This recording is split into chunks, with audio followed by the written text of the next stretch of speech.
جو ایمان، توحید، قربانی، صبر اور خلوص کی اعلیٰ مثال ہیں۔ یہاں ان کے چند مشہور واقعات مختصراً بیان کیے جا رہے ہیں۔ حضرت ابراہیم علیہ السلام ایک مشرک قوم میں پیدا ہوئے جن کے لوگ بتوں کی پوجا کرتے تھے، یہاں تک کہ ان کے والد محترم آزر بھی بت پر تراشتے تھے اور ان کی پوجا کرتے تھے۔ آپ علیہ السلام نے بچپن ہی سے توحید پر ایمان رکھا۔ ایک دن آپ نے بڑے بت کو چھوڑ کر باقی سب بتوں کو توڑ دیا اور کلہاڑا بڑے بت کے کندھے پر رکھ دیا۔ جب لوگوں نے پوچھا تو فرمایا، اس بڑے بت سے پوچھو، شاید اسی نے باقی سب کو توڑا ہو۔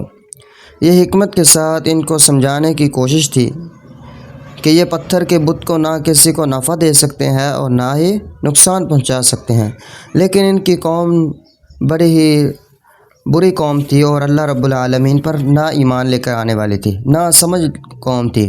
انہوں نے حضرت ابراہیم علیہ السلام پر ایمان نہ لے کر آئے۔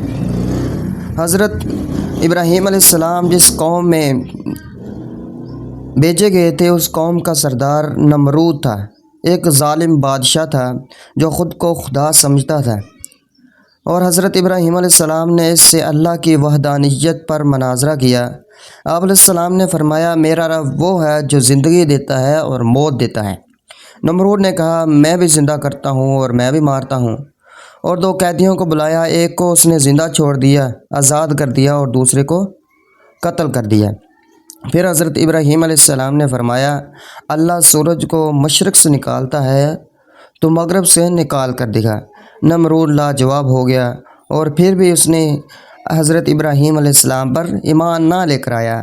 حضرت ابراہیم علیہ السلام کو جھٹلایا اور ان کو آگ میں ڈالنے کا سوچا، اپنی قوم سے کہنے لگے۔